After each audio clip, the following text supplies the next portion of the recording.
అందరికీ హృదయపూర్వక నమస్కారాలు. క్షమించాలి, మీడియా రిక్వెస్ట్ మీద 15 minutes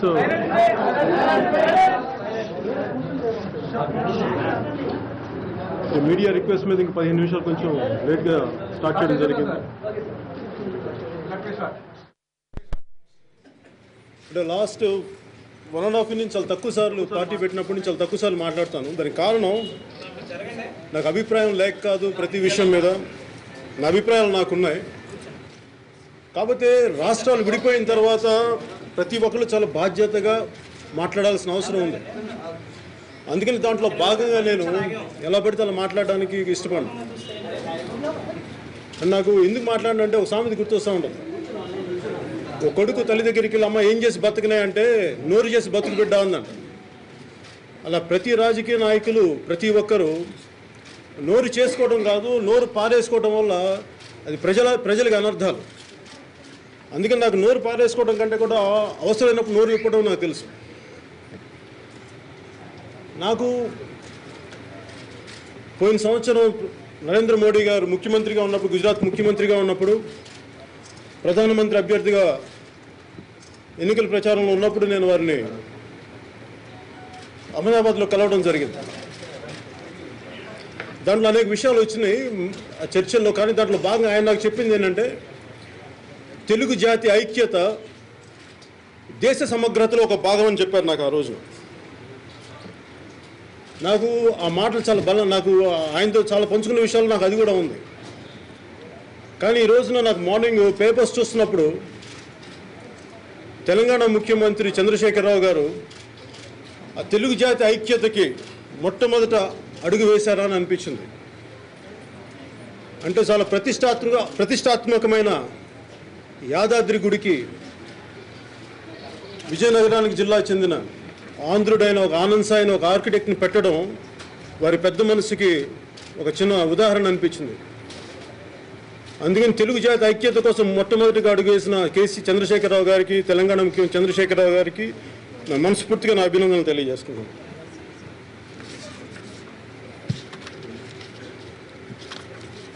అలాగే ఈ మధ్యన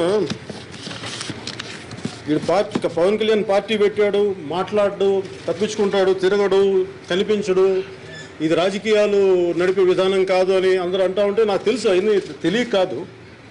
కాదు, ఇందాక చెప్పినట్టుగా నాకు నోరు పారేసుకోవడం తెలియదు, అవసరమైనప్పుడు నోరు ఇప్పడం అలవాటు నాకు. అలాగే ఈ మధ్యన కాంగ్రెస్ నాయకులు, నాకు రాజ్యసభ సభ్యులు వి హనుమంతరావు గారు కూడా నా గురించి ఇట్లాగే అన్నారు, కరప్షన్ గురించి మాట్లాడుతున్నావు కదా, ఇలాంటి సమయంలో క్యాష్ ఫర్ ఓటు విషయంలో నువ్వు మాట్లాడాలి కదా, ఎందుకు మాట్లాడలేదు అని ఆయన అన్న విషయం కూడా నాకు దృష్టికి వచ్చింది.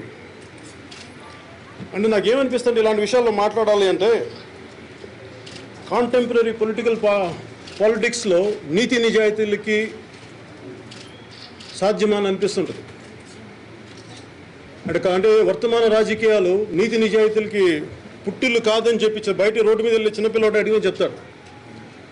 అంటే కామెంట్ చేయాలి. ఇప్పుడు ప్రస్తుతం ఒకరినొకరు కామెంట్ చేసుకునే విధానం చూస్తుంటే తన కంట్లో దూలం పెట్టుకొని ఎదురోడి కంట్లో నలిసించినట్టుగా ఉంది. కాదు, ఇక్కడ తేడా ఏంటంటే ప్రతి వాళ్ళ కంట్లో దూలాలే ఉన్నాయి, కాబట్టి చిన్నవి పెద్దవని తేడా అంతే తప్ప. అందుకని నాకు ఆ జంజాటంలో రావాలా లేదా మాట్లాడితే ఏంటి, నాకు రాజకీయాలు నాకు కొత్త. నాకు నిజంగా నాకు రాజకీయం నాకు సొసైటీ పట్ల కన్సర్న్ ఉంది, దేశ వ్యవస్థ పట్ల కన్సర్న్ ఉంది, దేశ సమగ్రత పట్ల కన్సర్న్ ఉంది. కానీ ఇవన్నీ కలిపి నన్ను ఎలా పడితే అలా మాట్లాడనివ్వకుండా చేస్తుంటాయి. ఇప్పుడు రేవంత్ రెడ్డి గారి విషయంలో క్యాష్ ఫర్ ఓట్ విషయంలో నాకు చూస్తే ఇప్పుడు దాని ముందు వెనకంటే నాకు అది ప్రస్తుతం కోర్టులో ఉంది కాబట్టి దాని గురించి అది తప్ప ఒప్ప అని చెప్పేది అది కోర్టులు నిర్ణయించాలి. కాకపోతే దానికి వెనక ఉన్న కారణాలు ఇవన్నీ చూసుకుంటే ఇందాక చెప్పినట్టుగా ప్రతి పార్టీకి కొన్ని కంట్లో దూలాలు ఉన్నాయి, ప్రతి పార్టీకి కొన్ని సమస్యలు ఉన్నాయి. ఎవరు కూడా కంప్లీట్గా అసలు నీతి నిజాయితీలతో ఉన్నారా అంటే ఖచ్చితంగా మనకున్న కాంటెంపరీ పొలిటికల్ సిచ్యువేషన్లో వర్తమాన రాజకీయాల్లో సాధ్యపడుతుందా, అలాంటి అసాధ్యం నాకైతే కనిపించట్లేదు. కాకపోతే ఉన్నవి వీంట్లో మనం సర్దుకొని వెళ్తూ ఉండాలి. నాకు మన ఈయన రేవంత్ రెడ్డి గారి విషయంలో చూస్తే నాకేమనిపిస్తుంటే ఇలాంటి సమయంలో రాష్ట్రం రెండుగా విడిపోయినప్పుడు సమయంలో ఇంత పొలిటికల్ గేమ్స్ ఆడే, ఇంత రాజకీయ క్రీడలు ఆడే లగ్జరీ రెండు రాష్ట్రాలకి, రెండు ప్రభుత్వాలకి ఉందన్న నాకు ఆలోచన వస్తూ ఉంటుంది.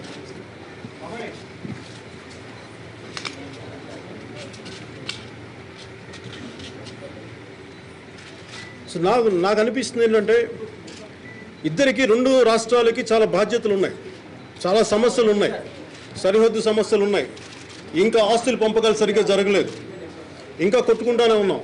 రాష్ట్రం విడిపోయిన తర్వాత కూడా ఇలాంటి వాతావరణం, ఘర్షణపూరితమైన వాతావరణం ఎవరికి మంచిది కాదనేది నాకు భావన ఉంటుంది. అది అనేకసార్లు చెప్పాలనిపిస్తే కానీ ఏ మాట మాట్లాడితే ఎక్కువ, ఏ మాట మాట్లాడితే తక్కువ అన్న ఆలోచన నన్ను ప్రతిసారి నన్ను ఆపేస్తూ ఉంటుంది. అంటే నాకు వీటన్నిటికీ కారణాలు నాకేమనిపిస్తున్నాయంటే ప్రజల అవసరాల కంటే కూడా పార్టీ ప్రయోజనాలని ముందుకు నెడితే వచ్చే సమస్యలు ఇలాంటివి.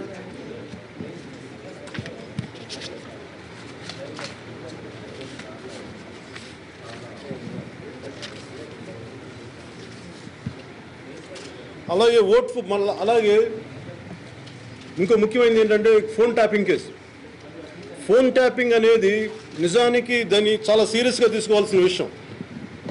అదేంటంటే ఈ రోజున ప్రతి ఒక్కళ్ళకి ఈ పొలిటికల్ గేమ్స్లో ప్రజా అవసరాలు, ప్రజా సమస్యలను తీర్చాల్సిన వాళ్ళు ఈ పొలిటికల్ గేమ్స్కి అలవాటు పడిపోయి ఫోన్ ట్యాపింగ్స్ కానీ అలాగే సీక్రెట్గా మీరు తీస్తూ ఉంటే మీరు ప్రజలకు ఎప్పుడు చేస్తారు? ప్రజా సమస్యలు ఎప్పుడు తీరుస్తారు? ఉమ్మడి రాష్ట్రంగా ఉన్నప్పుడు ఏదన్నా ఇలాంటి జరిగినా కానీ ఏదైనా భరించగలమో, ఇంకోటి చేయగలమో, కానీ చాలా సున్నితంగా రాష్ట్రం విభజన జరిగి ఇంకా సమస్యలు ఉండి ఇంకా 10 సంవత్సరాలు 15 సంవత్సరాలు ఎంతకాలం పడుతుందో తెలియదు. ఇలాంటి సమయంలో రెండు రాష్ట్రాల ముఖ్యమంత్రులకి చాలా బాధ్యతలు ఉన్నాయి అనేది ప్రతి ఒక్కళ్ళ ఆలోచన. నా ఆలోచన కూడా అలాంటిదే. అందుకని ఫోన్ ట్యాపింగ్ విషయంలో ఒక్కటి మటుకు ఏంటంటే మీరు ఇలా చేసుకుంటా వెళ్ళిపోతే, ఉదాహరణకి రేవంత్ రెడ్డి గారి విషయం తీసుకుంటే ఆయన వాళ్ళు చేసింది చూస్తే దాని ముందు వెనక కొంతమంది టీడీపీ ఎమ్మెల్యేస్ని టీఆర్ఎస్లోకి వెళ్ళిపోయారు. ఓకే, పార్టీ వ్యక్తులు నచ్చకపోవచ్చు, ఏ పార్టీ టికెట్ మీద గెలిచామో పడలేదని వెళ్ళిపోవచ్చు, కానీ ఇలా చేసుకుంటా వెళ్ళిపోతే పార్టీలు అభ్యర్థుల్ని తీసుకోగలం కానీ ఎమ్మెల్యేలని ఇప్పుడు ఉదాహరణకి తలసాని శ్రీనివాస్ యాదవ్ గారు ఉన్నారు, ఆయన్ని టీఆర్ఎస్లోకి తీసుకురాగలరేమో కానీ సనత్ నగర్ ప్రజల నమ్మకాన్ని తెచ్చుకోగలరా అని అనిపిస్తుంటుంది. సో ఇలాంటి ఆటలు ఆడి ఆడి ఆడి ఇక్కడ దాకా తీసుకొచ్చారు. ఈ రోజున ఏమైపోయింది, లాస్ట్ నెలగా ఒకటే సమస్య, మొత్తం ప్రజల సమస్యలు తీర్చడం మానేసి కోర్టు కేసులు, సిబిఐ కేసులు ఇలాంటివన్నీ చేసుకుంటూ వెళ్ళిపోతున్నారు. ఇలాంటివి చేసుకుంటూ వెళ్ళిపోతే నా భయం ఏంటంటే, నేను ఫస్ట్ టైం పొలిటిక్స్ మార్చి 14న నేను వచ్చినప్పుడు, దాని తర్వాత నరేంద్ర మోడీ గారిని అహ్మదాబాద్లో కలవడం జరిగింది. నేను ఆయనకి ఒక భయం చెప్పాను. నేను ఆయనకి నా భయం ఏంటంటే ఎస్టాబ్లిష్మెంట్స్ కొట్టుకుంటాయి, అంటే రెండు ప్రభుత్వాలు సయోధ్యతో పని చేయాల్సిన ప్రభుత్వాలు కొట్టుకుంటా ఉంటే సివిల్ అన్రెస్ట్ అండ్ సివిల్ వార్కి దారితీస్తాయి, అంతర్యుద్ధాలకి దారితీస్తాయి. ఇది నిజంగా సాధ్యం. నేను ఒకప్పుడు నేను నా మిత్రులతో అంటా ఉంటాను కొన్ని సంవత్సరాల క్రితం, సివిల్ అన్రెస్ట్ స్టార్ట్ అవుతుంది, ఇది మంచిది కాదు అంటుంటే ఎవరు నమ్మేవాడు కాదు నా మాట. దానికి క్లాసిక్ ఉదాహరణే మన జల వివాదంలో రెండు ప్రాంతాల పోలీసులు రక్తాలు కొట్టుకునేలా తలలు బాలు కొట్టుకున్నారు. ఇది it's కలోసల్ failure of both the governments. ఇలాంటి పరిస్థితులు రాకూడదని నేను కోరుకుంటున్నాను. కానీ అలాంటివి వస్తున్నప్పుడు శాంతి భద్రత సమస్యలు తలెత్తుతాయి. ఎవరైతే ప్రజల్ని కాపాడాలో పోలీసులు, మీరు వాళ్ళ మధ్య సయోధ్య లేకుండా వాళ్ళే ఒక రెండు శత్రు దేశాల యుద్ధ సైనికుల్లాగా తలలు పగలు కొట్టుకుంటే ఇంక మామూలు సామాన్య ప్రజలను రక్షించగలిగేది ఎవరు? సామాన్య ప్రజలకు సమస్యలు వస్తే ఎవరికి చెప్పుకుంటారు? ఇలాంటి సమస్యలన్నీ ఉత్పన్నమవుతాయి. నేను నరేంద్ర మోడీ గారికి ఇదే చెప్పాను, మీరు ఇలాంటి ఆంధ్ర తెలంగాణ అని చాలా సున్నితమైన సమస్య, దేశంలోకెల్లా చాలా సున్నితమైన సమస్య. 60 సంవత్సరాలు పై చిలుకు హైదరాబాద్ సీమాంధ్రకి రాజధాని. దానివల్ల అనేక మంది ఇది రాజధాని అని చెప్పి చాలా రకాలుగా రావటం వల్ల ఇది సొంత ఇల్లు అయింది ప్రతి ఒక్కరికి. ఇది 1960లో కానీ దీన్ని విడదీసేస్తుంటే ఇన్ని సమస్యలు వచ్చిండేవి కావు. కానీ 60 సంవత్సరాల తర్వాత తిరిగి ఇలా అర్ధాంతరం పిచ్చిగా ఒక పద్ధతి పాడు లేకుండా హ్యాప్హాజర్డ్ మేనర్లో విడగొట్టేసి, అక్కడేమో రాజధానికి డబ్బులు లేవు, ప్రత్యేక ప్యాకేజ్ ఇవ్వలేదు, తెలంగాణనేమో మిగిలిన రాష్ట్రం చేశారు. మంచిదే, సంతోషమే, దీన్ని ఎవరు కాదనుకో. కాకపోతే కేంద్రం పరిస్థితి ఎలా ఉందంటే ఒక కంట్లో వెన్న ఇంకో కంట్లో సున్నం పెట్టుకున్న పద్ధతిగా ఉంది. ఏదైనా మాట్లాడదామంటే నిప్పుకోడిలాగా తల ఇసుకలో దూర్చి మాకేం సంబంధం లేదన్నట్టుగా అది రెండు ప్రభుత్వాలు చూసుకోవాలంటుంది. విడగొట్టింది UPA and NDA. Both UPA and NDA has the responsibility to handle the affairs of Telangana and Andhra Pradesh. If you keep on ignoring this, sirs, one day this will lead to civil war and civil unrest in both the states. I request Prime Minister Shri Narendra Modi, please kindly, sir, please look into it. I request you, sir.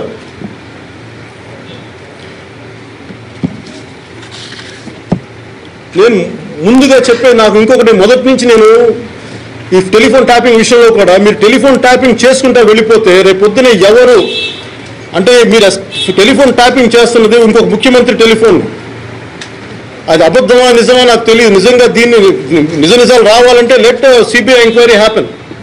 CBI enquiry జరగనివ్వండి. ఒకవేళ నిజం తేలిస్తే మటుకు దీనికి చాలా కఠినమైన శిక్షలు కావాలి. ఎందుకంటే ఒక రెండు వ్యక్తుల మధ్య జరిగితే, ఉదాహరణకి పోయినసారి ఒక మనకి రాష్ట్రంలోని ప్రముఖమైన ఒక కేసులో ఒక సిబిఐ ఆఫీసర్ మీద ఒక వ్యాపారం జరిపించారు.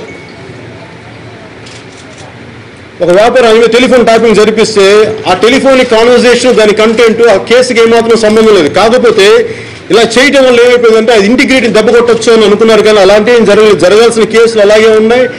దానివల్ల ఆయన మీద ఒక చిన్న మచ్చ లాంటిది పట్టడానికి ప్రయత్నించారు, కానీ అది కూడా జరగల. కానీ ఇలాంటి టెలిఫోన్ ట్యాపింగ్ ఇలా రెండు ప్రభుత్వాల మధ్య, రెండు ఎస్టాబ్లిష్మెంట్స్ మధ్య జరిగితే ప్రజల సమస్యలు తీర్చాల్సిన వ్యక్తులు ఇలా కొట్టుకొని ఒకరినొకరు టెలిఫోన్ ట్యాపింగ్ చేసుకుంటూ వెళ్తే మటుకు this will lead to civil unrest. Please, I want both the governments, please kindly you have to look into it. అలాగే నేను మొట్టమొదటిసారి నుంచి ఇక్కడ ప్రత్యేకించి నేను చెప్తున్నాను, మొన్న ఎలక్షన్ రిజల్ట్స్ వచ్చిన రోజున కూడా ఇదే వేదిక మీద నేను కూర్చొని చెప్పాను, దయచేసి మీరు ఒక జాతిని ఉద్దేశించి మాట్లాడేటప్పుడు ఆంధ్రోళ్ళు సెటిలర్స్ అనే పదాలు వాడొద్దని చెప్పి నేను పదే రిక్వెస్ట్ చేశాను. ఉద్యమ సమయంలో మీరు ఎలాంటి పదాలు వాడినా నిజంగా అది అందరూ అర్థం చేసుకుంటారు, ఇంక్లూడింగ్ నాతో పాటుగా నేను అర్థం చేసుకోగలను, దాన్ని తీసుకోగలం. కానీ సామాన్య ప్రజలు అంటాం వేరు, సామాన్య ప్రజలు ఒకరినొకరు తిట్టుకోవడం వేరు. కానీ బాధ్యత గల పదవుల్లోకి వచ్చిన నాయకులు కూడా ఒక ఆంధ్రోళ్ళని జాతిని తిడుతున్నప్పుడు దీనికి సమస్య ఎక్కడ వస్తుంటే, ఉదాహరణకి హరీష్ రావు గారు ఎక్కువ వాడుతుంటారు ఈ పదం.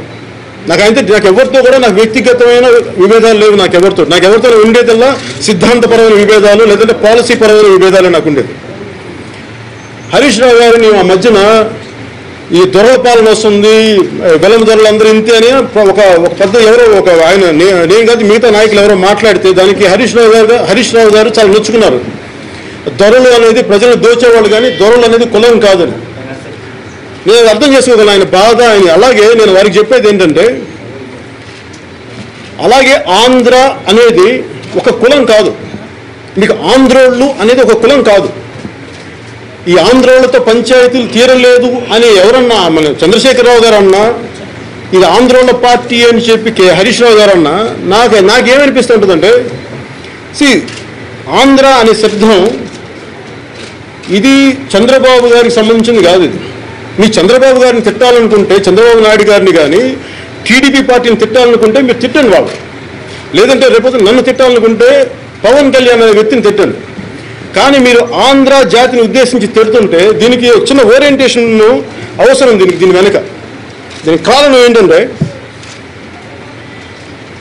ఆంధ్ర అంటే దాంట్లో మాలలు ఉన్నారు, మాదిగలు ఉన్నారు, అలాగే మన హరీష్ రావు గారికి ఇష్టమైన బొత్స గారి కులం కాపులు ఉన్నారు.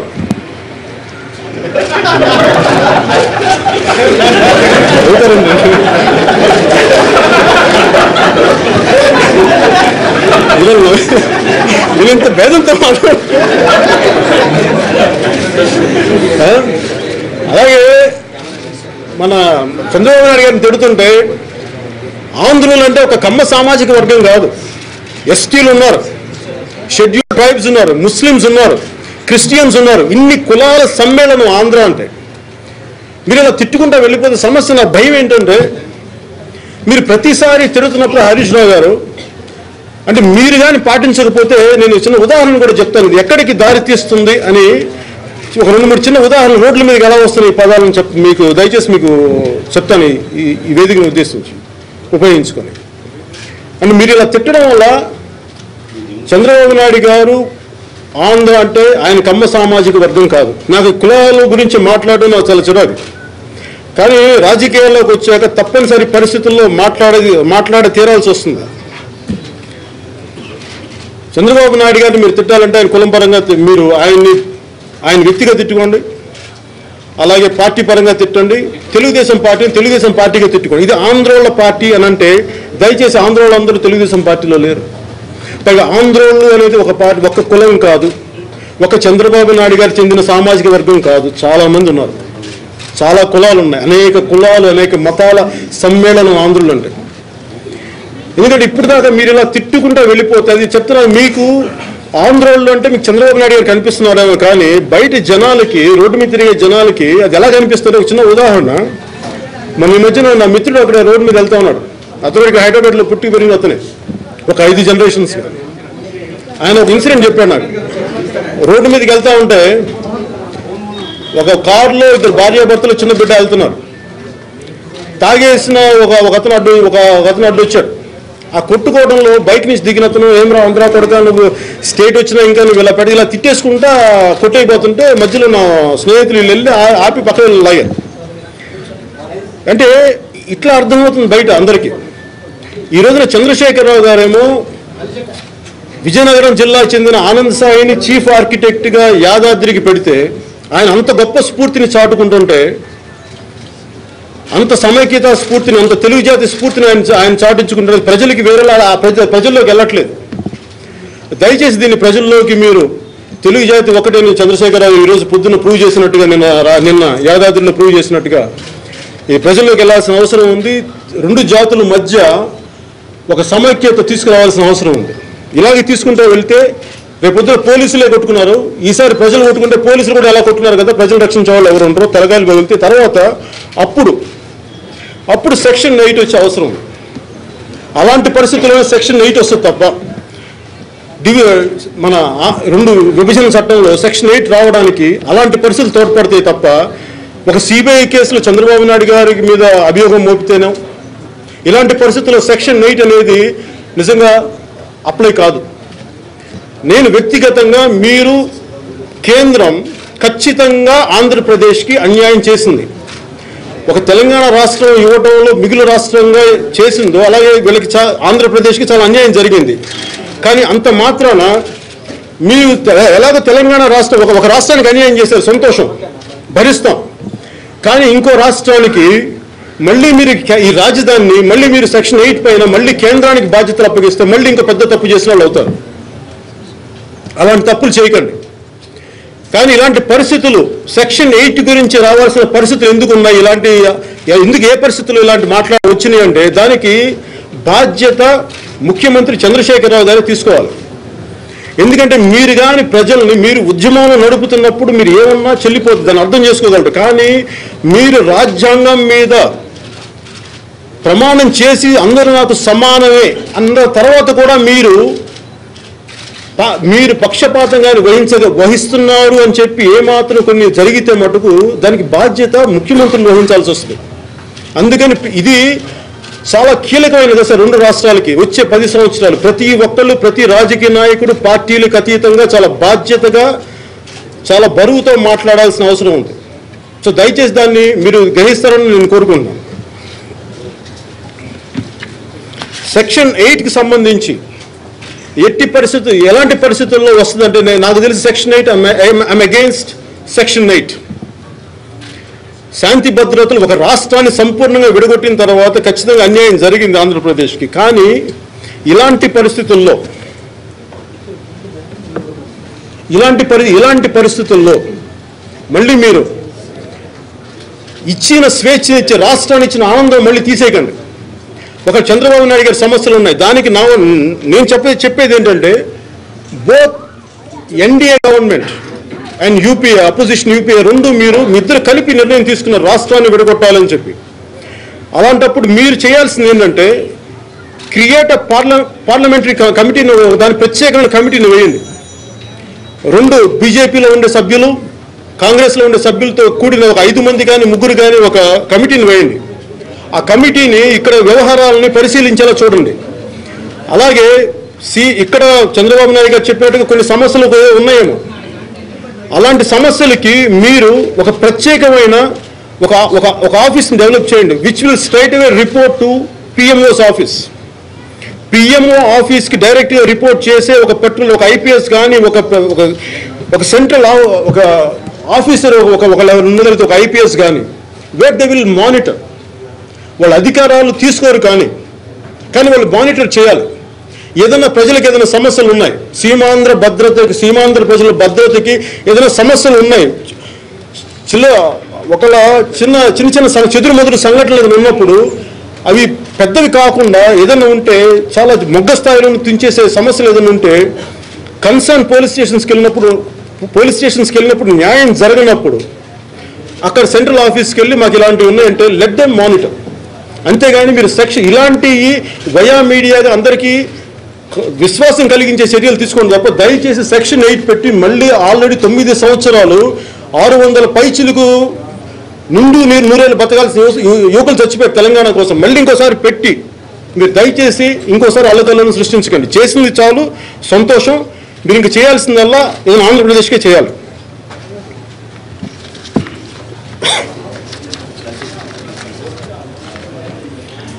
నేను చాలాసార్లు ఒక విషయం గురించి మాట్లాడుతున్నాను ప్రత్యేకించి, అదేంటంటే అది మీడియా స్వేచ్ఛ. ఇప్పుడు మీడియా అనేది ఎవరికి కూడా ఎవ్రీవన్ హ్యాస్ దర్ ఒపీనియన్. ఇప్పుడు నేను ఒక మాట మాట్లాడితే అది ఒక్కొక్కరికి ఒకలా వినిపించవచ్చు, దాన్ని ఇంకొకలా ప్రజెంట్ చేసుకోవచ్చు. I'm fine with that. అలాగే నా వ్యక్తిగత జీవితం మీద కూడా అనేక రకాల ఉన్నప్పుడు నేను దానికి ఏం ఫీల్ అవ్వాలి. బికాజ్ ప్రతి ఒక్క అందరికీ హక్కు ఉంది. నేను పబ్లిక్లో ఉన్నాను, నేను పబ్లిక్లో మాట్లాడతాను, నా మాటలు కానీ నా చేతులను కానీ ఎలాగైనా విమర్శించుకునే హక్కు మీడియాకు ఉంది. That's a part of democracy. కాకపోతే ఆ నియంత్రణ అనేది మీడియా నియమించుకోవాలి. ఎంత అనేది అది వారి విఘ్నత. కానీ అది ప్రభుత్వాలు వారి మీద కక్ష కట్టి, ముఖ్యంగా I don't want to say ఇది ఒక్కళ్ళకి ఒక ఛానల్కో ఒక పేపర్కి ఉద్దేశించి కాదు, ఇది అన్ని ఛానల్స్కి అన్నిటికీ వర్తించేది కాబట్టి I'm not naming the channels or media. దయచేసి మీడియా స్వేచ్ఛను మటుకు దయచేసి హరించకండి. అంటే దీనికి మీడియా స్వేచ్ఛను హరించి వేసినంత మాత్రాన అంటే వాస్తవాలు రాకుండా బయటికి రావు. దీనికి ముఖ్యంగా ఒక నైస్ ఎగ్జాంపుల్ ఏంటంటే ఎమర్జెన్సీ టైంలో అప్పటి కాంగ్రెస్ ప్రభుత్వం మనకి పత్రికా స్వేచ్ఛ మీద నియంత్రణ విధించినప్పుడు, సెన్సార్షిప్ విధించినప్పుడు రామ్నాథ్ గోయంక ఇండియన్ ఎక్స్ప్రెస్గా ఎడిటోరియల్లో ఏం చెప్పాలి, జరుగుతున్న అన్యాయాల మీద చెప్పాలి అని అనుకున్నప్పుడు ఆ ఎడిటోరియల్ని ఎలా ప్రజెంట్ చేయాలో తెలియక, వాస్తవాలను ఎలా చెప్పాలో తెలియక కేవలం ఎడిటోరియల్ మీద ఒక సింపుల్గా ఒక వైట్ కాలమ్ వేసి ప్రింట్ చేశారు అంతే. అది వెళ్ళాల్సిన మెసేజ్ ప్రజలకు వెళ్ళిపోయింది, ఈ ప్రభుత్వం మా నోళ్ళు కట్టేసింది అని చెప్పడానికి. ఈవెన్చువల్గా అలాంటి ఎమర్జెన్సీ టైంలో అంత పవర్ఫుల్ ఎమర్జెన్సీ, అంత పవర్ఫుల్ ఇందిరాగాంధీ లీడర్షిప్పే ఫెయిల్ అయిపోయింది. దయచేసి 2 ప్రభుత్వాలకి అంటే ఒకవైపు ఆంధ్రప్రదేశ్లో ప్రకటించకుండా కొన్ని ఛానల్స్ని ఆపుతున్నారని చెప్పి నా దృష్టికి తీసుకొచ్చారు. అలాగే తెలంగాణలో ఇక్కడ కూడా మాకు సంబంధం లేదని కొన్ని ఛానల్స్ని చేశారు. Both are not right. అన్ని ఛానల్స్ నేను మాట్లాడే ప్రతి మాటను అందరూ సవ్యంగా రాస్తారు లేదంటే చెప్తారని కూడా నాకు నమ్మకం లేదు. కాకపోతే ఏంటంటే డెమోక్రాటిక్ ప్రాసెస్లో ప్రతి ఒక్కళ్ళు వారి వారి గొంతుని వారి వారి వ్యూ పాయింట్ని చెప్పుకోకపోతే you are killing a democracy. Please don't do that.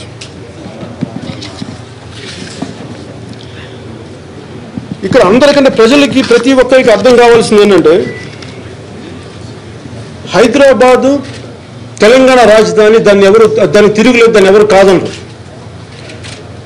దీని మీద సీమాంధ్ర పాలకులు కానీ సీమాంధ్ర నాయకులు కానీ దీని మీద ఇక్కడ ఉండాలి, దీని మీద ఇవి చేయాలి. కానీ వాస్తవాన్ని గుర్తించాల్సింది ఏంటంటే ఖచ్చితంగా అన్యాయం జరిగింది, దానికి తిరుగులేదు. కానీ సీమాంధ్ర రాజధాని ఇంకా నిర్మాణం జరగాలి. అంతవరకు 10 సంవత్సరాలు దీన్ని దయచేసి తెలంగాణ ప్రభుత్వం కానీ గుర్తించాల్సింది ఉమ్మడి రాజధాని. ఇక్కడ దయచేసి ఎవరిని కూడా ఆంధ్రప్రదేశ్ ప్రభుత్వాన్ని దయచేసి ఇబ్బందులు పాలు చేయకండి. Because they capable. అది ఒకలాంటి సివిల్ ఇండస్ట్రీ క్రియేట్ చేస్తుంది. మీరు దయచేసి దీన్ని మర్చిపోకండి. అలాగే మీ ఇక్కడ సీమాంధ్ర ప్రాంత పాలకులు కూడా గుర్తించాల్సింది ఏంటంటే, ఎంతసేపు హైదరాబాద్ లాంటి నగరం ఇంకోటి చేయాలంటే ఖచ్చితంగా నాకు తెలిసి ఇంకో 50 సంవత్సరాలు తక్కువ పట్టదు. పొడవాటి బిల్డింగ్లు కట్టచ్చు, కొన్ని వేల ఎకరాలు కట్టొచ్చు, కానీ ప్రజల్ని తీసుకెళ్లారు అక్కడికి. ఖచ్చితంగా సమస్య ఉంటుంది. ఖచ్చితంగా తక్కువలో తక్కువ 25 సంవత్సరాలు పడద్దు. ఈ అన్యాయం ఖచ్చితంగా ఆంధ్రప్రదేశ్కి జరిగింది. కానీ ఈ అన్యాయాన్ని మీరు దిగమింగుకోవాలి, వేరే దారి లేదు. You have to stop claiming rights on Hyderabad. మీరు గుర్తించాల్సిందల్లా సీమాంధ్ర ప్రాంత ప్రజలు, సీమాంధ్ర పాలకులు గుర్తించాల్సిందల్లా కేంద్ర ప్రభుత్వం, యూపీఏ ప్రభుత్వం, అప్పుడు ఎన్డీఏ ప్రతిపక్షం, మీకు ఖచ్చితంగా అన్యాయం జరిగింది, దీంట్లో అనుమానం. కాకపోతే వాళ్ళు చేసిన అన్యాయానికి ఇక్కడ కూర్చొని ఇక్కడ రాజధాని వచ్చిన తర్వాత దీని మీద గొడవ పెట్టుకుంటే మటుకు ఇది అండర్స్టే తప్ప సమస్యకు పరిష్కారం జరుగుతుంది. ఫోకస్ అంతా అటు సైడే ఉండాలి. ఇక్కడ చంద్రశేఖరరావు గారు ఇవ్వాల్సిన భరోసా ఏంటంటే, ఇది భారతదేశంలో అంతర్భాగమే తప్ప ప్రత్యేక రాష్ట్రంగా ఏర్పడింది కానీ ప్రత్యేక దేశంగా విడిపోలేదు అన్నట్టుగా ఉంది. ఆ భావన ప్రతి ఒక్కరికి తీసుకెళ్ళగలగాలి. అంటే బయట ఎందుకు వచ్చిందో, ఎలా ఏ పరిస్థితులు వచ్చిందో, ఎన్ని కారణాలు, మాటలు అదుపులో లేని మాటల వల్ల వచ్చిన సందర్భం తప్ప వాస్తవానికి అలాంటిదేమీ లేదు. నిజంగా నన్ను ముఖ్యమంత్రిగా మన నరేంద్ర మోడీ గారికి, ఆయన గుజరాత్ ముఖ్యమంత్రిగా ఉన్నప్పుడు ఆయనకి ఒకటే మాట చెప్పాను, సార్ ఇది ఒక పద్ధతి పాడు లేకుండా విభజన చేశారు, మీరు కనుక దీన్ని ఇప్పుడు గుర్తించి ఫ్యూచర్లో దీన్ని చాలా జాగ్రత్తగా, సెన్సిటివ్ ఏరియా కదా, దీన్ని మీరు జాగ్రత్తగా చేయకపోతే కొలంబో తరహాలో, శ్రీలంక తరహాలో జాతి పోరాటాలు వస్తాయి. అది వెంటనే రాకపోవచ్చు, కానీ ఒక 15-20 సంవత్సరాలు పట్టొచ్చు. అంటే నాని పాల్కి వాళ్ళు చెప్పినట్టుగా ఒక సమస్యని, ఒక ప్రాబ్లంని చిన్నగా ఉన్నప్పుడు దాన్ని గోటితో పోయేది గొడ్డలతో చేసినట్టు అవుతుంది. అంటే problem not solve leads to crisis, a crisis not master leads to disaster. This what నాని పాల్కి వాళ్ళు సార్. ఇది కానీ మీరు గుర్తించకపోతే సార్, ఇది ఒక రోజున భారతదేశ సమగ్రతగా భంగం కలిగించే విషయం అవుద్ది అని నేను చెప్పినప్పుడు నేను ఒక భయం వెలిపించాను ఆ రోజున. సార్ పోలీసులు కూడా కొట్టుకుంటారని నాకు భయం ఉంది సార్, అంత ఉంది లోపల. అంటే ఆ రోజున ఆయన చాలా విని అప్పుడు ఆయన మాట తెలుగు జాతి ఐక్యత జాతీయ సమగ్రతలో భాగం అన్నారు ఆయన. కానీ నాకు మొన్న నాగార్జున సాగర్లో ఈ జల వివాదం టైంలో పోలీసులు కొట్టుకోవడం చూసి, అలాంటి సివిల్ ఇండస్ట్రీకి మనం ఎంతో దూరంలో లేవు. దీనికి బాధ్యత వహించాల్సింది నిజంగా ఇద్దరు ముఖ్యమంత్రులు. అంటే మిమ్మల్ని ప్రజలు భుజాలకు ఎత్తుకున్న ప్రజలు, మీరు దయచేసి వారి ఆశలు, ఎందుకంటే మీరు ఈ రోజున చంద్రశేఖరరావు గారి ప్రభుత్వం 640 పైచిలకు బలిదానాల మీద ఉంది. వారి ప్రభుత్వం కానీ అంతమంది వాళ్ళ ఏడుపుల మీద ఉంది, వాళ్ళ కన్నీళ్ళ మీద ఉంది, వాళ్ళ కుటుంబ సభ్యుల బాధల మీద ఉంది. దయచేసి మీరు ఎవరికి మర్చిపోద్దు, మీకు బాధ్యత ఉంది. మీరు గొడవ పెట్టుకుంటే వెళ్ళిపోతే ఇది ఎటు దారి తీస్తుందో అన్న భయం నాకుంది. అది వచ్చిన రోజున విచక్షణ రహితంగా పరిస్థితి రాకూడదు. ఒకప్పుడు రాజీవ్ గాంధీ గారు చనిపోయినప్పుడే ఇక్కడ ఏ గొడవలు లేకుండా ఆస్తులను ధ్వంసం చేశారు. అలాంటిది ఇప్పుడు చాలా పరిస్థితులు, ద్వేషించుకునే పరిస్థితులు, ఘర్షణాపూరితమైన పరిస్థితులు ఇంత బలంగా ఉన్నప్పుడు అది ఏ స్థాయికి దారితీస్తే, ఎలాంటి వైలెన్స్కి దారితీస్తుంది అన్న భయం నాకుంది. ఆ కన్సర్న్స్ నాకున్నాయి. ఈ కన్సర్న్ నేను రాజకీయాలకు పట్టుకొచ్చిన, అంతేగాని పదవుల కోసం ఇంకోటి దేనికోసం కాదు. అన్ని రాజకీయ పక్షాలు, అన్ని రాజకీయ నాయకులు, అన్ని మేధావులు, అన్ని ప్రజా సంఘాలు కూడా దయచేసి దీన్ని గుర్తించవలసిందిగా కోరుతున్నాను. మీరు కనుక ఇది ఒక ఈ సమస్యని ఒక తెలంగాణ కోణం నుంచో లేదంటే సీమాంధ్ర కోణం నుంచో చాలా పరిమితమైన కోణాల నుంచే చూస్తే మటుకు this will lead to disaster sir. Please దయచేసి న్యాయవాదులు కానీ పోలీస్ వ్యవస్థ కానీ దీన్ని అందరూ మీరు గుర్తించాల్సిన పరిస్థితి ఉంది. దయచేసి ఇది మాకు సంబంధం లేదు, ఇది మా జాతికి సంబంధం లేదు, మా రాష్ట్రానికి సంబంధించింది కాదు అని దయచేసి అనుకోకండి. మీకు నిజంగా ఇలాంటి పొలిటికల్ గేమ్సే కానీ ఆడకుండా కానీ ఉండుంటే ఈ 1 month విలువైన ప్రజలకు వెచ్చించాల్సిన విలువైన కాలం 2 ప్రభుత్వాలు విలువైన కాలాన్ని వేస్ట్ చేసేసినాయి. ఈ 1 month లేదంటే మన విభజన పేపర్లో కూడా చదువుతున్నాను. ఒక చిన్న విభజన జరిగిన తర్వాత ఒక స్కూల్ బస్ పాసులు, కాలేజ్ బస్ పాసులు, స్కూలేజ్ బస్ పాసులు ఖమ్మం జిల్లా నుంచి పక్క ఊరికి అదేమో ఆంధ్రాలోకి వెళ్ళిపోయింది. అప్పుడు దాకా ఉమ్మడి రాష్ట్రం ఉన్నప్పుడు వాళ్ళ బస్ పాసులు ఒకటేలా ఉన్నాయి. కానీ ఇప్పుడు వాళ్ళు బస్సు ఒక చోట ఆగిపోవాల్సి వస్తుంది, ఇంకో చోట వాళ్ళకి ఇంకో తెలంగాణ కింద రావట్లేదు, ఆంధ్ర కింద వస్తుంది. కానీ నష్టపోయేది విద్యార్థులు. ఇలాంటి చిన్న చిన్న సమస్యలు కోకొల్లలు. మీరు ఇలాంటి సమస్యలు తీర్చాల్సిన మీరు ఇలా కొట్టుకుంటూ వెళ్ళిపోతే ఇది ఎవరు తప్పు ఎవరు ఒప్పు అనేది కంటే కూడా అందరి కంట్లో దూరాలు ఉన్నాయి, కాదు సైజులు తేడా. మీరు దయచేసి గుర్తించండి, దీన్ని ఇక్కడితో ఆపేయండి. మీరు కేసులు కానీ ఇవి కానీ దయచేసి మీరు ఇక్కడితో దీన్ని సద్దు మణిగించకపోతే మటుకు సివిల్ అండర్స్కి పనితీసి ఎవరైతే భుజాల మీద 2 ప్రభుత్వాలను కూర్చోబెట్టుకున్నారో వాళ్ళకి న్యాయం జరగనప్పుడు వాళ్ళే భుజాల నుంచి పడదోసేస్తారు. దయచేసి ఆ విషయం మీరు గ్రహించాలి.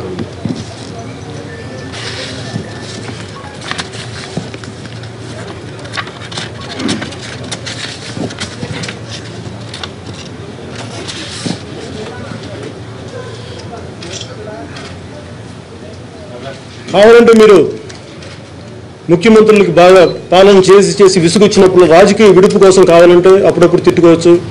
గేమ్స్ పీరియడ్లో మీరు కూడా అలాంటి సెలవు తీసుకొని పర్లేదు.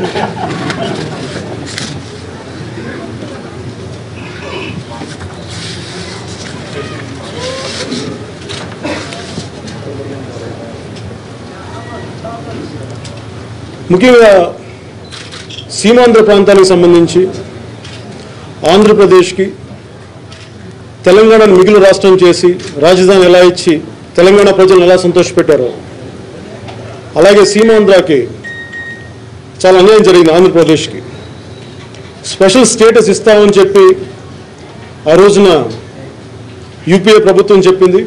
ఆ తర్వాత దాన్ని ఎన్డీఏ ప్రతిపక్షం సపోర్ట్ చేసింది. ఈ రోజున ఏ ఒక్కరు మాట్లాడలేదు దాని గురించి. దీనికి కారణం ఎవరిని అనాలి అని అనిపిస్తుంటుందో నాకు మధ్యన మొన్న కొంతమంది ఉత్తరాది ఎంపీలు కలిసినప్పుడు వాళ్ళు అన్న అంటే తెలంగాణ ఎంపీలు తెలంగాణ సమస్యను ముందుకు తీసుకెళ్ళినంతగా ఈ సీమాంధ్ర ఎంపీలు తీసుకెళ్ళలేదు. దానికి కారణం వీళ్ళందరూ వ్యాపారులు. నాకు ఇది నా మాటలు కాదు, వాళ్ళ మాటలు. అంటే వీళ్ళందరికీ వ్యాపార దృష్టితోటి అక్కడికి వెళ్ళి మాట్లాడాలంటే మేడం అని చెప్పేసి నవ్వుతూ ఉంటారు వీళ్ళు. అంటే నేను అనేది మీరు ప్రజలు మిమ్మల్ని ఎన్నుకుంది సమస్యను తీర్చమని. నాకు అనిపిస్తుంటుంది ఒకసారి సీమాంధ్ర ఎంపీలకి ఆత్మగౌరవం లేదంటే దాని ఆత్మగౌరవం అనే పదానికి అర్థం తెలుసా? వాళ్ళకి ఎలా ఉంటుందంటే ఈ మధ్యన నన్ను ఈ గొడవలప్పుడు మన దీని గురించి స్పెషల్ స్టేటస్ గురించి గొడవప్పుడు కొంతమంది విద్యార్థులు వచ్చి నన్ను కలిశారు. వాళ్ళు నాకేం చెప్పారంటే వాళ్ళు చిన్న రైటింగ్ ఏదో పట్టుకొచ్చి స్లోగన్స్ ఇది నాకు కనిపిస్తూ ఉంటే నేను చూశాను. ఏంటని చూసి దూరం నుంచి చూస్తే తిడితే కేసీఆర్లా తిట్టాలి అంటే అది కూడా ఎందుకు వచ్చిందంటే తింటే గారెలు తినాలి, వింటే భారతం వినాలిలాగా తిడితే కేసీఆర్లా తిట్టాలి, పడితే పౌరుషం లేని సీమాంధ్ర ఎంపీలా పడాలని అన్నారు. అంటే సీమాంధ్ర ఎంపీలకి పౌరుషం అనే ఆత్మగౌరవం అన్నది లేదా అన్నది నా సందేహం కలుగుతూ ఉంటుంది. ఉత్తరాది ఎంపీల చేత కొట్టించుకొని పార్లమెంట్ నుంచి బయటకు వచ్చారు. ఆ రోజున అందరూ ఆవేశాలతో ఊగిపోయారు. మేము అవి చేసేస్తాం, న్యాయాలు చేస్తామని చెప్పి ప్రతి ఒక్కరు నాకు తెలిసి నేను వాళ్ళ కోసం నేను తిరిగాను, వాళ్ళందరి కోసం ప్రచారం చేశాను. ఉదాహరణకి కేసినేని నాన్నగారు ఉంటారు, ఆయన విజయవాడ ఎంపీ ప్రస్తుతానికి. ఆయన పీఆర్పీ టైంలో తెలుసు, అప్పుడప్పుడు నేను ఆయన ప్రత్యక్షంగా ఎప్పుడు కావాలని టీవీలో చూస్తుంటాను. పీఆర్పీ టైంలో చూశాను, ఆయన ఊగిపోయేవాడు నాకు అన్ని ఇదేంటి ఇది అదేంటని. సో అప్పుడు కూడా చూశాను. తర్వాత ఈ మధ్యన ఎలక్షన్స్ అప్పుడు విజయవాడ సీట్ నేను ఎవరికి రికమెండ్ చేస్తాను అది అంటే నేను నిజంగా నాకు అలా ప్రత్యేకించి నేను పుష్ చేయలేదు. నేను ఎవరిని కుదిరితే ఇవ్వను కానీ లేదు మా అంటే నేను వదిలేసాను. దాంతో అంతమించి కూడా నేను ప్రయత్నం చేయలే. దానికి కారణం ఏంటంటే ఒకరు కష్టపడిన దాన్ని ఎందుకు మనం పుష్ చేయడం అని చెప్పి. ఆ రోజు ఆయనంత బలంతో ఊగిపోయారు. సీట్ కావాలి, ఎంపీ కావాలి, మీరు ఎంపీ అయ్యారు. మీరేం చేస్తున్నారు ఇప్పుడు? పార్లమెంట్కి వెళ్ళి మీరు పార్లమెంటు గోడలు చూస్తూ సంభ్రమాశ్చర్యాలతో ఉన్నారా, లేదంటే ఏదైనా పని చేస్తున్నారా? స్పెషల్ స్టేటస్ గురించి అడిగారా? భారతీయ జనతా పార్టీకి 2 ఎంపీలు ఉన్నారు, గంగరాజు గారు, హరిబాబు గారు, వైజాగ్ అండ్ నర్సాపూర్ ఎంపీ. మీరేం మాట్లాడరు. ఏదంటే మేము చేస్తాం, మాకు భారతీయ జనతా పార్టీ ప్రభుత్వం మీద నమ్మకం ఉందండి. కరెక్టే, నాకు నమ్మకం ఉంది. ఇది అలాగే తోట నరసింహం కాకినాడ గారి నుంచి, కాకినాడ పార్లమెంటు నియోజకవర్గం నుంచి అనకాపల్లి నియోజకవర్గం నుంచి అవంతి శ్రీనివాస్ గారు, రాయపాటి సాంబశివరావు గారు కాంగ్రెస్ నుంచి ఆయన తెలుగుదేశంలోకి వచ్చారు. ఇన్ని పార్టీలు మారినా నేను ఎందుకు సపోర్ట్ చేశానంటే ముందు ఒక స్టెబిలిటీ అనేది కావాలి సీమాంధ్రకి. అందుకని నేను నా వ్యక్తిగతమైన ఆలోచన విధానాలు, ఐడియాలజీలు అన్నీ పక్కన పెట్టి ముందు అక్కడ ఒక సెటిల్డ్ వాతావరణం కావాలని చెప్పి అందరూ సపోర్ట్ చేస్తే ఈ రోజున ఎవరు మాట్లాడలా. అందరూ ఎలా ఉన్నారంటే మళ్ళీ ఇదివరకు కాంగ్రెస్ నాయకుల్లాగా అందరూ అదే మాకు ఇదివరకు వాళ్ళు మాకు హైకమాండ్ మీద నమ్మకం ఉంది, న్యాయం జరుగుతుందని చెప్పి ఇలాగ తెలంగాణ చేసి 640 పిల్లలను వాళ్ళు చంపేశారు. ఇప్పుడు వీళ్ళు ఎంతమందిని చంపుతారో నాకు తెలియదు, నాకు భయం ఉంది. సీమాంధ్ర ఎంపీలకి దయచేసి మీరు తెలంగాణ కోసం పోట్లాడిన ఎంపీలను చూసి మీరు వాళ్ళ పోరాట స్ఫూర్తిని తీసుకొని మీరు స్పెషల్ స్టేటస్ కోసం మాట్లాడండి. అంతేగాని నిజంగా మీకు ఒక్కసారికి ఒక 10 సంవత్సరాలు సుజనా చౌదరి గారికి కానీ మిగతా ఎంపీలందరికీ నేను అనేది మీ వ్యాపారాలు, మీ పదవులు, అశోక్ గజపతి రాజు గారికి కానీ ఎవరు కిక్కులు మండవు. అందరు గోడలు అక్కడ వెళ్ళి మరి ఆ పార్లమెంట్కి వెళ్ళగానే వీళ్ళందరికీ ఏమవుద్ది, మీకు అంత భయాలు అయితే దయచేసి మీరు పదవులకు రాజీనామాలు చేసేయండి. నిజంగా మీరు ప్రజల ఆకాంక్ష మీరు ముందుకు తీసుకెళ్ళినప్పుడు మీ వ్యాపారాల కోసమే మీరు ఎంపీలుగా ఉన్నప్పుడు దయచేసి అక్కడి నుంచి వచ్చేసేయండి. అది ప్రజలు నిర్ణయిస్తారు ఎవరు కావాలనేది, వాళ్ళ నుంచి వస్తారు కొంతమంది ఎంపీలు వెళ్ళడానికి. మీరు మాట్లాడితే భయపడిపోయి ప్రధానమంత్రి గారు ఏమనుకుంటారు, లేదంటే యూపీఏ ఏమనుకుంటుంది, ఎన్డీఏ ఏమనుకుంటుంది అని చెప్పి మీరు ఇలా తీసుకుంటూ వెళ్ళిపోతే కొన్ని వందల మంది ప్రాణాలకి ఒక దశాబ్దం 2 దశాబ్దాల కాలం నష్టానికి మీరు బాధ్యత వహించాల్సి వస్తుంది. మీరు ఇదివరకు లాగా కానీ మీరు ఇలా చేసుకుంటూ వెళ్ళిపోతే మీరు చేయలేకపోతే మీ చేతులు ఎత్తేయండి, మా వల్ల కావట్లేదు, మేము ఎంపీలుగా మేము తిరగలేకపోతున్నాం, మేము చేయలేకపోతున్నాం అంటే దానిని ఎలా నిర్ణయించాలి, ఎలా ముందుకు తీసుకెళ్ళాలి అనేది ప్రజలు నిర్ణయిస్తారు. అంతేగాని మీరు ప్రామిస్ చేసి వచ్చారు మేము సాధిస్తాం, మేము సీమాంధ్రకు అన్యాయం జరగలేము అని చెప్పి అందరూ చేశారు, కానీ ఈరోజు మళ్ళీ అలా చేయట్లా. అలాగే కావూరి సాంబశివరావు గారు కాంగ్రెస్లో ఉన్నప్పుడు ఏం చేశారు, దగ్గుపాటి పురంధేశ్వరి గారు కాంగ్రెస్లో ఉన్నప్పుడు ఏం చేశారు, ఈరోజు బీజేపీకి వచ్చి కూడా మళ్ళీ మీరు ఏం మాట్లాడలా. దయచేసి మాట్లాడండి. ఎందుకంటే నేను ప్రత్యక్ష నేను పోటీ రాజకీయాలు నేను చేయలేదు. ఎందుకంటే నేను ప్రొఫెషనల్ రాజకీయాల్లోకి రావట్లేదు. నేను వచ్చిన రోజు నేను మాట్లాడతాను, వచ్చిన రోజు నేను ఏం చేయాలని నేను నిర్ణయించుకుంటాను. నేను దయచేసి అప్పుడు దాకా దయచేసి కాలాన్ని వేస్ట్ చేయకండి. నా పరిమితులు నాకు ఉన్నాయి, నేను అన్నిసార్లు నేను సాధించగలను, నేను ఒక్కనే సాధించగలను నేను చెప్పట్లేదు. కాకపోతే నేను అందరికీ పోరాటం చేయగలను చెప్పగలను. సో ముఖ్యంగా సీమాంధ్ర ఎంపీలకి దయచేసి మీరు స్పెషల్ స్టేటస్ కోసం మాట్లాడండి. ఒకవేళ కేంద్రం స్పెషల్ స్టేటస్ మేము ఇవ్వలేమంటే ఏ పరిస్థితుల్లో ఎందుకు ఇవ్వలేరు, ఒకవేళ ఇవ్వలేకపోతే మీరు ఏం చేయగలరు. మీరు ఆ భరోసా కానీ మీరు తీసుకోకపోతే మీకు చంద్రశేఖరరావు గారి మాటల కంటే కూడా మీరు చేసిన ప్రవర్తన మీరు ఎక్కువ సీమాంధ్రాన్ని మీరు దెబ్బతీస్తున్నారు. తెలంగాణ కంటే కూడా తెలంగాణ పాలకుల కంటే కూడా మీరు నిలబడి మీ రాష్ట్రం కోసం మీరు పని చేయాల్సిన వాళ్ళే మీరు వెళ్ళిపోయి వ్యాపారాలు మీ పదవుల గురించి ఆలోచించకుండా అశోక్ గజపతి రాజు గారితో సహా మీరు సీమాంధ్రకు అన్యాయం చేసిన వాళ్ళు అవుతారు. దయచేసి ఆ విషయం మర్చిపోకండి. మీకు నిజంగా మీ మీద కేసులు ఉన్నాయి, మాకు అరెస్టులు అవుతాయేమో, మమ్మల్ని బెదిరిస్తారేమో అన్న భయాలు ఉంటే దయచేసి మీరు పాలిటిక్స్లో ఉండకండి, రాకండి.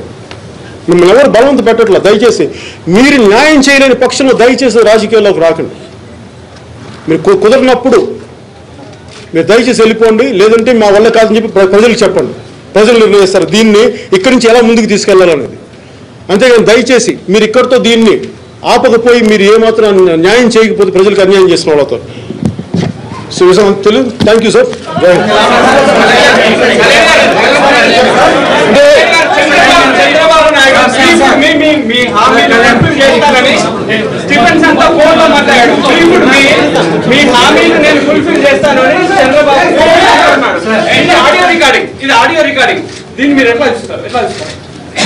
అంటే ఇది కోర్టుకి వెళ్ళక ముందు ఐ హావ్ ఒపీనియన్, నేను చెప్పడానికి నాకు ఒక అభిప్రాయం ఉంది. నేను ఇందాక అంటుంది ఏంటంటే తప్పు ఒప్పు అంటానికి ఫస్ట్ నీతి నిజాయితీలకి రాజకీయాలు పుట్టినలు కాదని మీకు తెలుసు, నాకు తెలుసు. కాకపోతే ఏ స్థాయిలో అన్నదే మేము దీన్ని బట్టి ఇప్పుడు అలాగనుకున్నప్పుడు వాళ్ళు ఇప్పుడు ఇదే మాట నా అభిప్రాయం చెప్పినప్పుడు వాళ్ళు ఏమంటారంటే మరి అలాంటప్పుడు తెలుగుదేశం పార్టీ మీద గెలిచిన ఎమ్మెల్యేలని ఎంపీలని చంద్రశేఖర్ గారు తీసుకెళ్తాం, ఇది దీనికి రాజు ఏడు చేపల కథలాగా తిరుగుతూనే ఉంటుంది. ఎవరు ముందు, గుడ్డు ముందా దీని ముందా అన్నట్టు.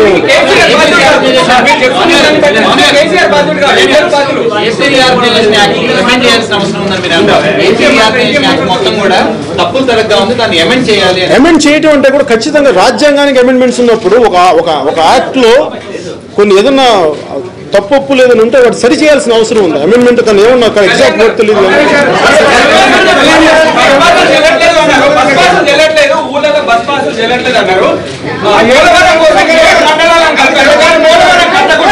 పట్టిసీమ ప్రాజెక్టు కడుతున్నారు. పోలవరం 7 మండలాలు మాత్రం తీసుకుని ఆ 7 మండలానికి ఎలాంటి సౌకర్యాలు ఆంధ్ర ప్రభుత్వం ఇవ్వట్లేదు. అటువంటిప్పుడు పోలవరం కడుతున్నారు.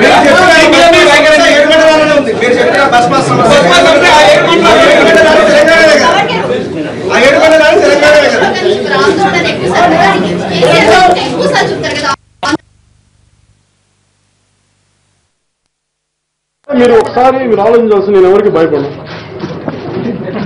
రాజీతో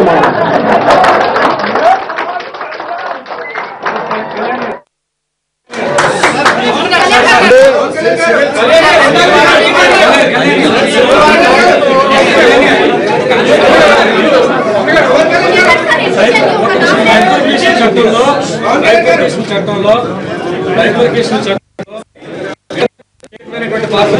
రెండు రాష్ట్రాల మధ్య ఇబ్బంది అయితే గవర్నర్ దాని పెద్ద పాత్ర పోషిస్తాడు. తెలియప్పుడు ప్రత్యేకించి ఒక కమిటీ వేయాలంట. అంటే గవర్నర్ పాత్ర నామాత్రం అయిపోయిందనే గవర్నర్ వ్యవస్థ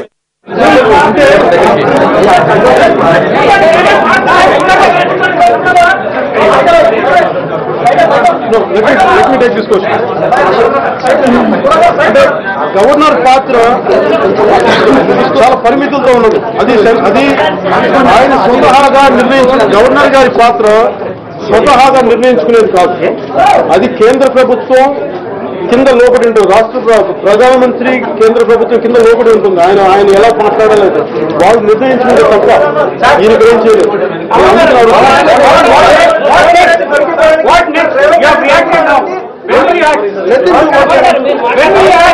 కేంద్రాన్ని రాష్ట్రాన్ని ప్రచారం చేస్తారో వాళ్ళు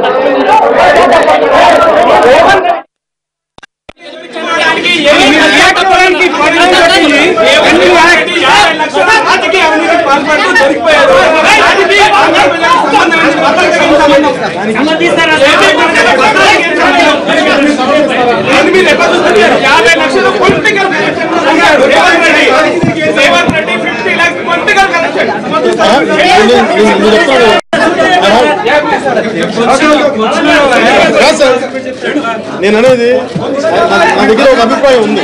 నాకు అభిప్రాయం కాకపోతే ఇప్పుడు చెప్పాలంటే కోర్టులు తప్పడతాను. నేను చెప్పడం నాకు ఏమాత్రం